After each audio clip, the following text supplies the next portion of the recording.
थी।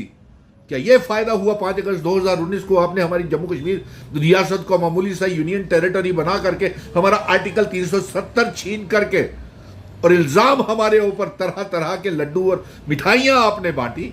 लेकिन आज हमारे नौजवान यूनिवर्सिटी कॉलेजेस के नौजवान ला यूनिवर्सिटी के लिए ऐसे सड़कों के ऊपर आपने उन्हें लाठी चार्ज बेरहमी के साथ धक्का मुक्की और बेइज्जती की हमारी बेटों और बेटियों की।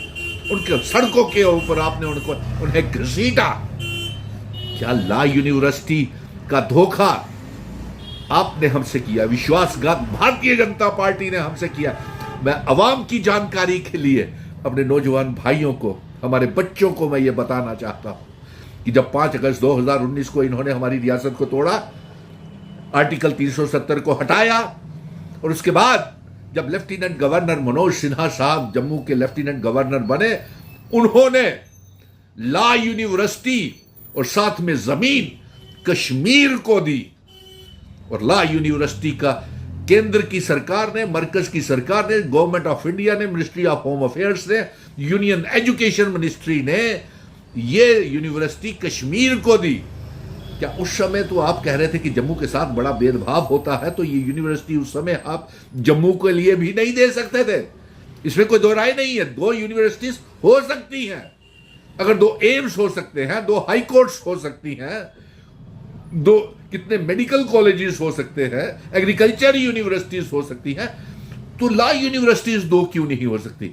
कहीं आप मजबूर तो नहीं कर रहे कि यहां पे जम्मू के नौजवान परेशान हो और गुस्से में आकर के कुछ भी करें?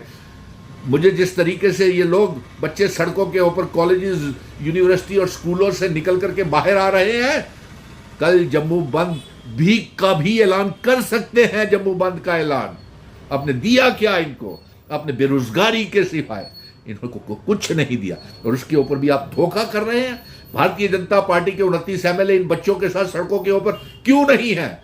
क्यों एक चार्टर्ड स्पेशल प्लेन लेकर के प्राइम मिनिस्टर से, होम मिनिस्टर से मिलते हैं कि साहब हमें 2 यूनिवर्सिटी, ला यूनिवर्सिटी कश्मीर के साथ साथ जम्मू में भी उसका नींव पत्थर जब तक नहीं रखा जाएगा हम सरकार को चलने नहीं देंगे।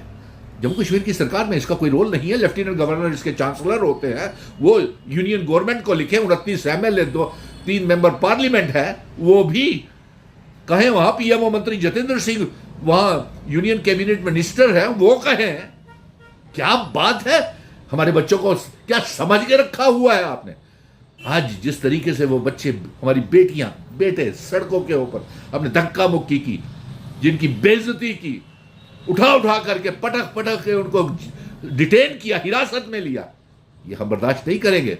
और यही बच्चे अगर कल को बेकाबू हो गए तो ये जम्मू बंद का आह्वान भी हो सकता है। और दूसरी तरफ आपने यूनिवर्सिटी ग्रांट कमीशन के माध्यम से अब आपने यूनिवर्सिटीज के बच्चों को, तालिब इल्मों को, नौजवानों को भी कास्ट के सिस्टम के ऊपर आप बांटने का प्रयास कर रहे हैं।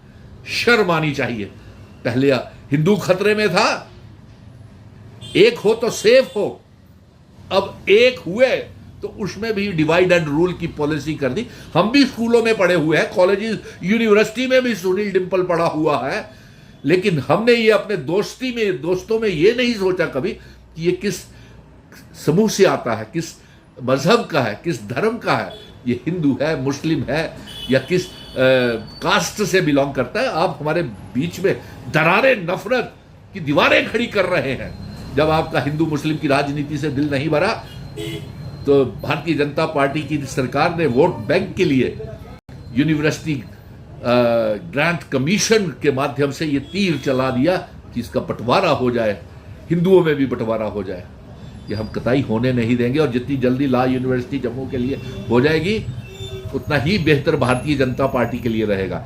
और मैं अपने नौजवानों से कहूँगा, आपको हम पूरा समर्थन करेंगे इस जंग के लिए। और अगर नींव पत्थर रखा जाएगा ला यूनिवर्सिटी का तो दोनों जगह जम्मू और कश्मीर में भी इकट्ठा रखा जाएगा। हम तो अभी लद्दाख के लिए भी ला यूनिवर्सिटी की मांग कर रहे हैं और यूजीसी कानून को वापस लिया जाए और जल्द से जल्द हमारा गवर्नमेंट मेडिकल कॉलेज कटरा जो आपने बंद किया हुआ है उसमें माइनॉरिटी का स्टेटस दे करके उसे हिंदुओं के लिए सीटों का कोटा रखा जाए। अगर ये यूजीसी और ये नेशनल लॉ यूनिवर्सिटी जम्मू में खोलने से इनकार किया और मेडिकल कॉलेज शुरू नहीं किया तो जम्मू की आवाम जम्मू बंद का ऐलान भी कर सकती है।